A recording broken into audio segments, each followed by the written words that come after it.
If you are applying for New Zealand jobs and you are making any of the following mistakes, you might be probably wasting your time. So previously we were doing the CV series, and I believe now everyone is on the same page with us. So our next focus is now to help you to get the job. This is why we are bringing this topic. So we are going to talk about at least 10 mistakes that people make when applying for jobs. So the first mistake that people make is to apply for any email that they come across with. As long as it says New Zealand, or they find it in the platform or in the website that advertise New Zealand jobs, you are applying, you are ruining your chances, and you are limiting your chances, and you are adding more chances of getting regrets from employers. So don't apply to anything that you come across on the internet. You have to verify whether this one is advertising your profession or this one is advertising the job that you carry the skills. Okay, so we are moving on to mistake number 2.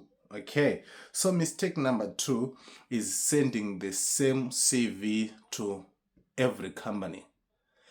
The other reason why your CV is not being picked, or why you're not being invited for interviews, it could be your CV. So if you keep on sending same CV, and you're not adjusting it to match the job advert, you might be as well limiting your chances. So please try to avoid sending same CV. Moving on to mistake number 3. Number 3, we have people that are ignoring registration. Not every profession requires registration, but we have professions like teaching, social workers, and maybe radiographers and stuff. Those people, they need to do registration first before they secure a job in New Zealand. Don't wait until you get a job offer, as some companies might not ask you for that registration, but you will not be legally allowed to work without that registration. So please verify to see if your profession requires registration or not before you move forward with the job application.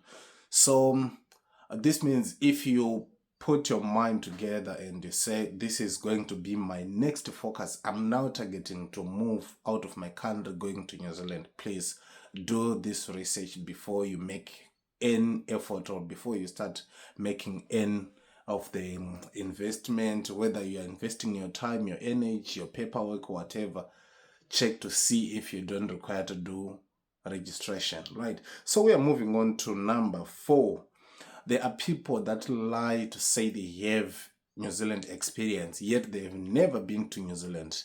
Saying you have New Zealand experience, it means you have worked in New Zealand before, or you are currently working in New Zealand. So if you lie about that, you are hitting your chances of getting a job in New Zealand. Instead of saying you have New Zealand experience, you might have the same technical skills as they say on their job advert, but it doesn't mean you have the work, the New Zealand experience. So instead of saying New Zealand experience, I would suggest you use the term international experience on your CV than to say you have New Zealand experience. Right, so from this we are moving on to number 5. Number 5, we have people that ask about visa sponsorship before they sell themselves. So what comes first is selling yourself before you ask about the visa sponsorship. And then later, you now ask for visa sponsorship if the company is able to hire people outside New Zealand, or if the company is accredited. And then moving on to mistake number 6, we have poor email etiquette. I have seen quite a lot of people just saying available for a job, interested, blah blah. I've seen this, especially if you check on LinkedIn, if you go in comment sections of those recruiters and the stuff, you will see many people, when there's a job advert, the instructions are there, everything is clear, and then someone just come and say interested, job available, blah blah, CV below. No. So a proper professional email should address at least 5 things, I would say. So we have, who are you? What are you doing? How much experience do you have? Um, where are you currently located? Are you looking to relocate? What are you asking from the employer? So these are the things that you should address on your email. I'll put an example in the comment section, right?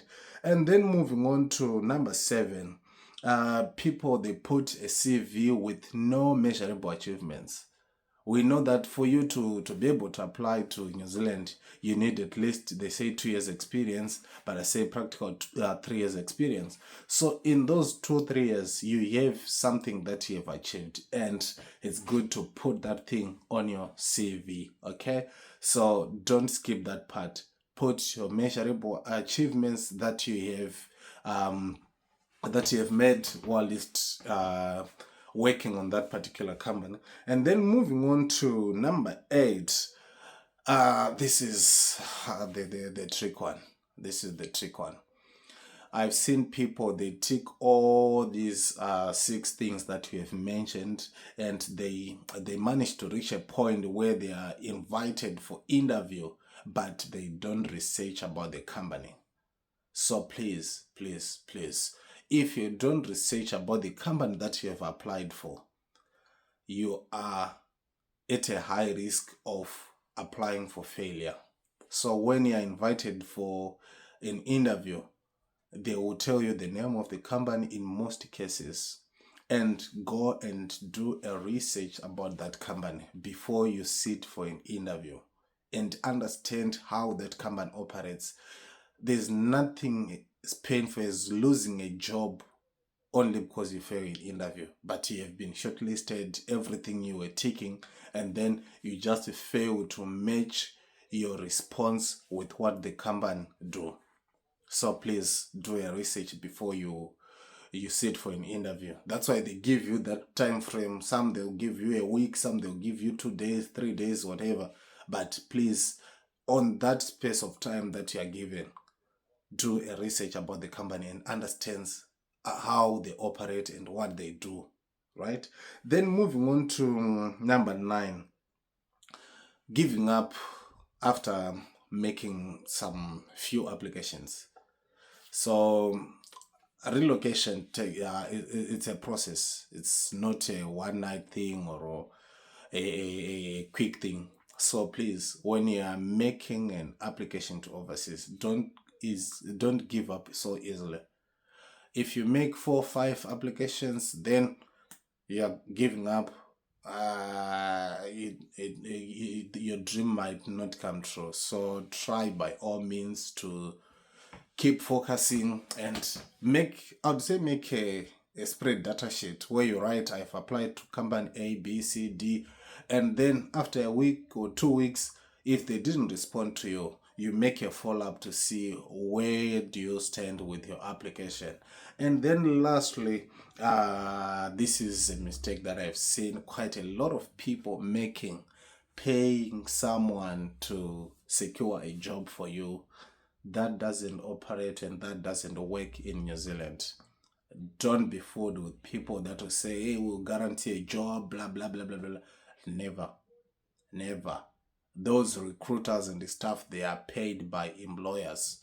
So never be fooled by those people. Thank you for watching to the end, and thank you for subscribing, and thank you for taking note of these 10 mistakes that people are doing.